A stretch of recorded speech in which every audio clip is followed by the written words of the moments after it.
Assalamu alaikum. I'm Aayan. Today I'm going to be explaining the number system. Real numbers. Real numbers consist of all rational and irrational numbers. First of all, rational numbers. Rational numbers are those numbers which can be represented in the form p by q, where q is not equal to 0.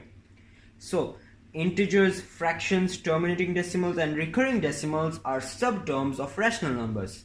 First of all, integers. Integers are those numbers which can be written without a fractional component and are not in decimal form. Whole numbers and negative integers are two subterms of integers. Whole numbers starts from 0 like 0, 1, 2, 3, 4, 5 and so on until infinity. Negative integers are, negative integers as the name suggests, like -1, -2, -3, -4, -5 and so on.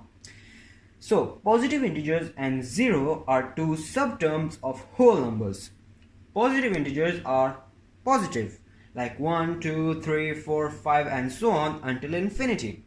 Note that positive integers do not consist of 0, but 0 is also a subterm of whole numbers. So now we'll move towards fractions. Fractions is also a subterm of rational numbers. Fractions are made up of a numerator and a denominator and when we simplify them we get a decimal.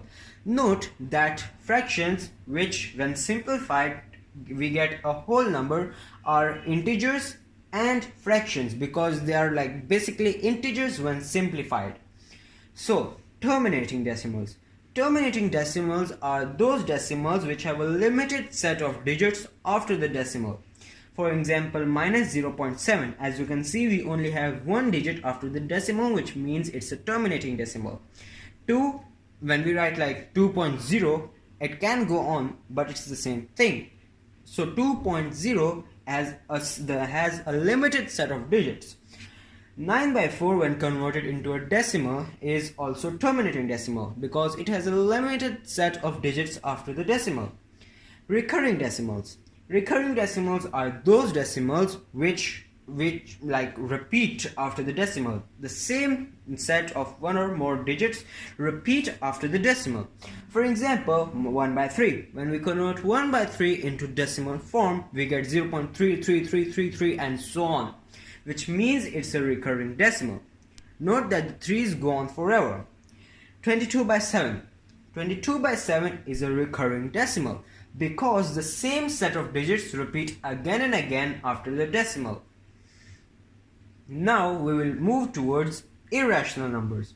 Irrational numbers consist of non-recurring and non-terminating decimals. Non-recurring decimals are those decimals Non-recurring decimals are those decimals in which the same set of digits do not repeat after the decimal. For example, 1 by square root of 2, minus cube root of 5 and pi. And non-terminating decimals are those decimals which do not end and continue on forever after the decimal.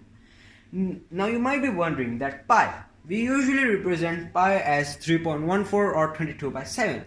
So why don't we consider it a rational number? Well, when we are considering pi as 3.14 or 22/7, 22/7 and 3.14 are not the exact values of pi. The actual value of pi is actually an irrational number, which means that we cannot consider pi as a rational number.